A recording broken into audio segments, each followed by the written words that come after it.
जिस वीडियो में हम लोग प्रकाश के अपवर्तन के नियम के बारे में चर्चा करेंगे। पिछले वीडियो में आप लोगों ने प्रकाश के अपवर्तन के बारे में जाना कि किस प्रकार से प्रकाश के अपवर्तन की घटना हो। तो आज हम लोग प्रकाश का अपवर्तन किन नियमों पर आधारित होता है यह जानेंगे कि कैसे प्रकाश के अपवर्तन होते हैं, किन नियमों के आधार पर होते हैं। ये कहना ज़्यादा सही होगा कि किन नियमों पर होते हैं, तो हम उसी की चर्चा करने आज चल रहे हैं। जैसा कि आप लोगों को बताया जा चुका है कि प्रकाश के परावर्तन के भी दो नियम थे, जिसमें आप लोगों को बताया गया कि आपाती किरण, परावर्ती किरण तथा अविलंब तीनों एक ही तल में होते हैं।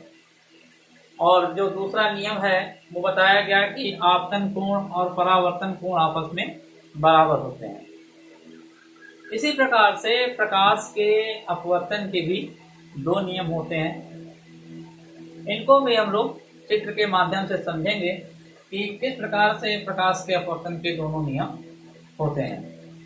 तो हमारा जो हेडिंग है वो है प्रकाश के अपवर्तन का नियम।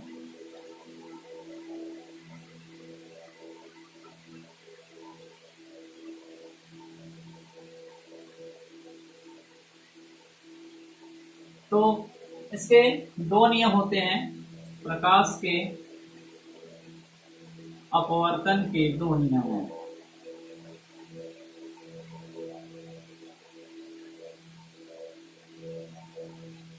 पहला, देखिए मान लीजिए कि यह कोई एक तल है। इस तल पर मान लेते हैं कि कोई एक किरण आपतित हो रही है। तो जो किरण आपतित हो रही है उसे हम कौन सा किरण कहते हैं? आपतित किरण कहते हैं। किरण का नाम ही क्या है? आपतित किरण। और टकराने के पश्चात अपवर्तन की घटना जब होती है तो ये जो हमारा प्रकाश है, प्रकाश की जो किरण है वो अपने तल से भटक जाती है, जैसे कि आप लोगों को बताया गया है। तो मान लेते हैं कि इसकी जो किरण है वो ऐसे जा रही है और इसका एक्चुअल पाथ ये है। जो किरण आपकी जा रही है दूसरे तरफ के, मतलब दूसरे माध्यम में जा रही है, उसको हम लोग क्या कहते हैं? अपवर्तित किरण।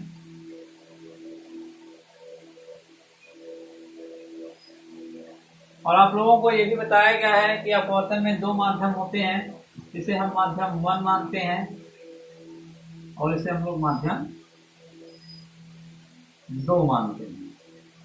तो ये हमारी आपाती किरण हो गई, आपतित किरण, और ये हमारी अपवर्तित किरण हो गई। और ये हमारा होता है अविलंब। तो आपतित किरण, अपवर्तित किरण तथा अविलंब तीनों हमेशा क्या होते हैं? एक ही बिंदु पर मिलते हैं।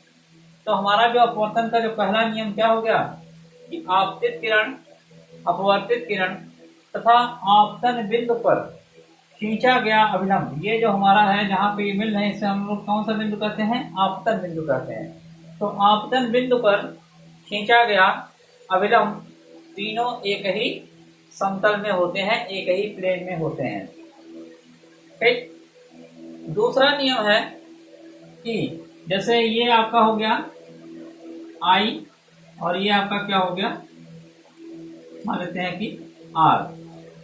तो जो दूसरा नियम है, एक चीज आप याद रखिएगा, ये जो नियम है ये केवल एक वर्णीय प्रकाश के लिए है।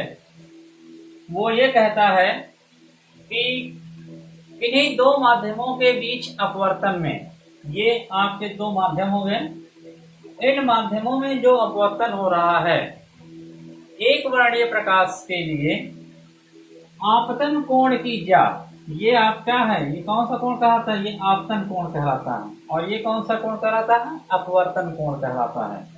तो आपतन कोण की ज्या तथा अपवर्तन कोण की ज्या एक दूसरे के समानुपाती होती है। यानी हम कह सकते हैं कि इसकी ज्या कितनी है? मान लेते हैं आपतन कोण की ज्या साइन I है और इसका साइन R है। तो ये जो है साइन को ही हम लोग हिंदी में ज्या कहते हैं, ज्या। ठीक है, तो आपतन कोण की ज्या यानी साइन आई और अपवर्तन कोण की ज्या यानी साइन आर, ये एक वर्णीय प्रकाश के लिए क्या होते हैं, एक दूसरे के समानुपाती होते हैं। इसी नियम को बच्चों हम लोग स्नेल का नियम भी कहते हैं। स्नेल का नियम भी यही कहा जाता है। अगर आपसे परीक्षा में ये पूछ ले कि स्नेल के नियम को परिभाषित कीजिए, तो आप बताएंगे कि साइन आई बटे sine R is equal to N. यही नियम आपका स्नेल का नियम भी है। तो परिभाषा से क्या निकल करके आया कि साइन आई प्रोपोर्शनल टू होता है साइन आर के, यानी आपतन कोण की ज्या और अपवर्तन कोण की ज्या एक दूसरे के क्या होते हैं, समानुपाती होते हैं। तो इसे हम हल करेंगे तो मिल जाएगा sine I is equal to N into sine R, या इसे हम लिख सकते हैं साइन आई बटे sine R is equal to N. अब आप लोग सोच रहे होंगे कि ये एन क्या है। तो एन हमारा एक प्रकार का नियतांक है जिसे हम लोग जो है अपवर्तनांक कहते हैं। यानी एन को अगर हम कहें तो लिख सकते हैं जहां एन एक नियतांक है जिसे अपवर्तनांक कहते हैं। ठीक, तो इस प्रकार से आपके अपवर्तन के दो नियम हो गए, आपको बता दिया गया। फिर से एक बार कि आपतित किरण, अपवर्तित किरण तथा आपतन बिंदु पर खींचा गया अविलंब सदैव तीनों एक ही समतल में होते हैं। और दूसरा नियम कहता है कि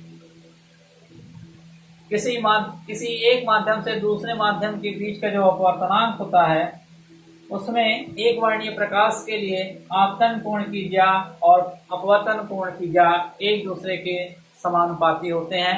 यानी sine I proportional to sine R, या लिखा जा सकता है sine I is equal to N sine R, या इसी को लिखा जा सकता है साइन आई बटे sine R is equal to N.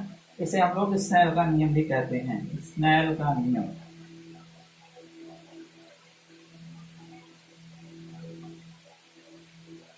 ठीक, तो ये था बच्चों आपके अपवर्तन के नियम। देखिए बच्चों, अगली हेडिंग है हमारी निरपेक्ष तथा सापेक्ष अपवर्तनांक। मतलब कि निरपेक्ष अपवर्तनांक कब कहेंगे और कब हम अपवर्तनांक को सापेक्ष अपवर्तनांक कहेंगे। तो सबसे पहले हम डिस्कस करते हैं सापेक्ष अपवर्तनांक। बच्चों लिखा है कि यदि प्रकाश किसी एक माध्यम से दूसरे माध्यम में प्रवेश करती है, जैसा कि आप लोगों को बताया गया है कि अपवर्तनांक में हमेशा दो माध्यम होते हैं, तो प्रकाश हमेशा जो है एक माध्यम से दूसरे माध्यम में ही जाएगी। ये तो आपको बात समझ में आ रही होगी। जैसे आपका माध्यम, ठीक, मान लेते हैं इस तरफ का माध्यम मान लेते हैं 2 और इस तरफ का माध्यम मान लेते हैं क्या है, ठीक। तो कह क्या रहा है परिभाषा कि जब प्रकाश की किरण एक माध्यम से दूसरे माध्यम में जा रही है, यानी ये हुआ और ये मान लीजिए प्रकाश की किरण जा रही है एक माध्यम से दूसरे माध्यम में, तो इसका जो अनुपात है यानी साइन आई बटे साइन आर, यही ना है इसका अनुपात दूसरे नियम से, स्नेल के नियम से। तो जो इसका अनुपात है साइन आई बटे साइन आर, इसी को हम लोग पहले माध्यम के सापेक्ष दूसरे माध्यम का सापेक्ष अपवर्तनांक कहते हैं। यानी कि आपका जो पहले माध्यम का अपवर्तनांक होगा, ठीक है, यानी कि कहा है कि पहले माध्यम के सापेक्ष दूसरे माध्यम का सापेक्ष अपवर्तनांक।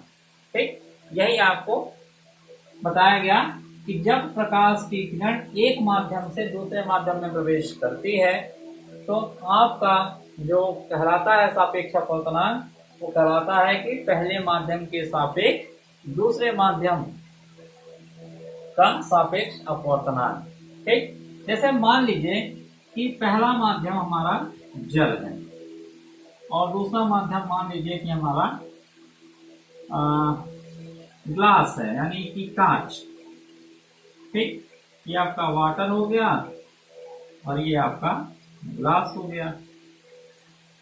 ठीक, तो पहले माध्यम के सापेक्ष दूसरे माध्यम का अपवर्तनांक क्या हुआ, अगर निकालें तो हम लोग इसे लिख सकते हैं साइन आई बटे sine R is equal to W, यानी पहला माध्यम हमारा क्या है वाटर, तो वाटर का क्या हो रहा है डब्लू, और यन हमारा अपवर्तनांक है, और दूसरा माध्यम हमारा क्या है कांच यानी ग्लास।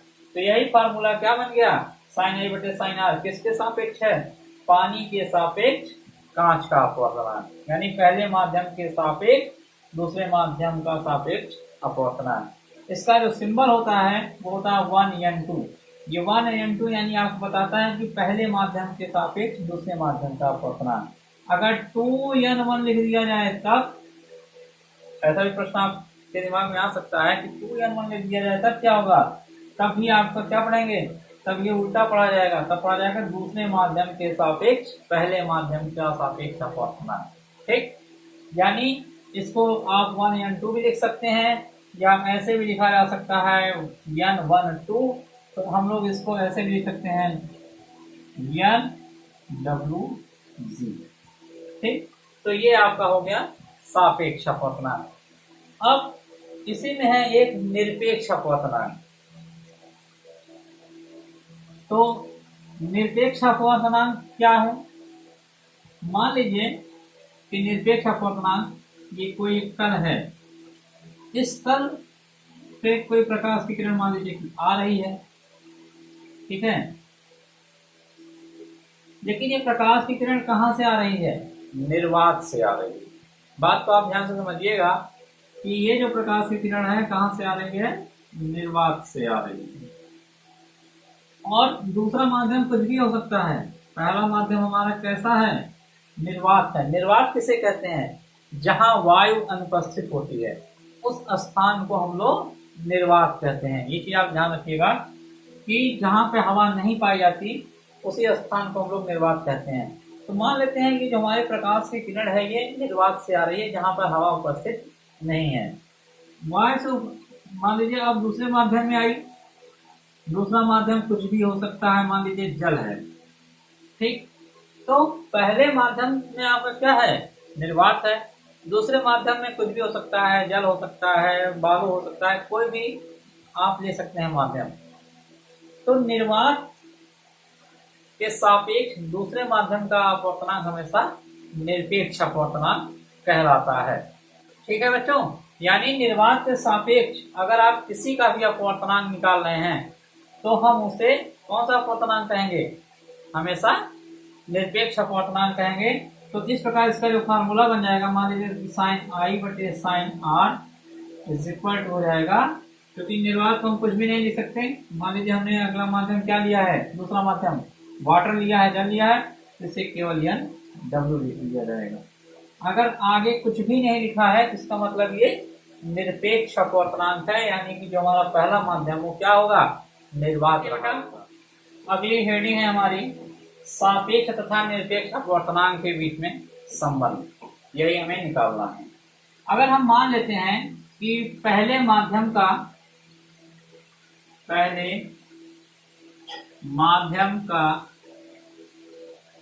निरपेक्ष अपवर्तनांक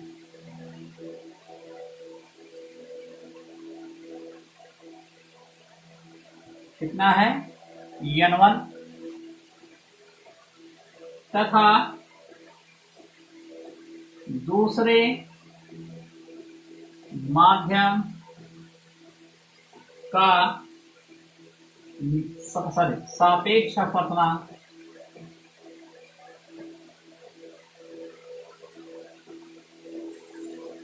कितना है n2। ठीक है, तो आपका जो फार्मूला बन करके आएगा वो क्या बन के आएगा, हम लिख सकते हैं जो फार्मूला बन करके आएगा, मानते हैं कि माध्यम एक के सापेक्ष माध्यम दो का अपवर्तनांक क्या हो जाएगा, 1n2 बराबर माध्यम 2 का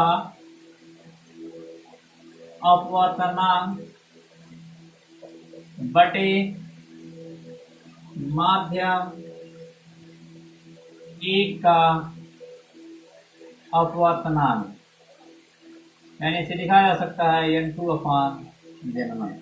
तो यही आपका फार्मूला हो जाएगा, रिलेशन बन जाएगा किसके किसके बीच में, सापेक्ष तथा निरपेक्ष अपवर्तनांक के बीच में। अब इसी पर हम एक एग्जांपल ले लेते हैं, मान लेते हैं, उदाहरण लेते हैं, सॉल्व कर लेते हैं फिर उदाहरण कि जल का अपवर्तनांक 1.33 तथा कांच का अपवर्तनांक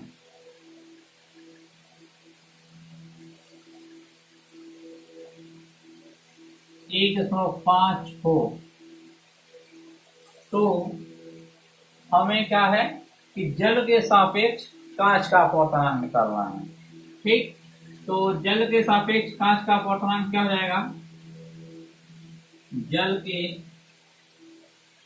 सापेक्ष कांच का अपवर्तनांक।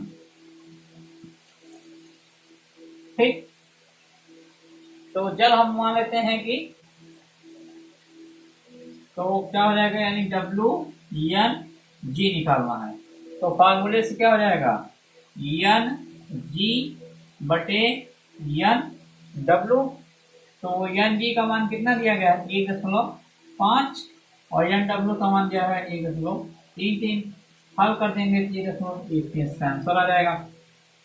इसी प्रकार से अगर हम मान लीजिए हमारा पहला था, दूसरा अगर दे दिया जाए कि कांच के सापेक्ष जल का अपवर्तनांक निकालना है, तो कांच के सापेक्ष जल का अपवर्तनांक क्या हो जाएगा, ये जाएगा GNW बराबर, हम इसे लिख सकते हैं NW/NG। तो NW का मान हो जाएगा 1.33 बटे 1.5। हल करेंगे तो आ जाएगा 0.89। तो इस प्रकार से सापेक्ष तथा निरपेक्ष अपवर्तनांक के बीच का ये संबंध है, और इस आधार पर आपसे न्यूमेरिकल पूछा जा सकता है, आप इसी प्रकार से लगाएंगे। धन्यवाद।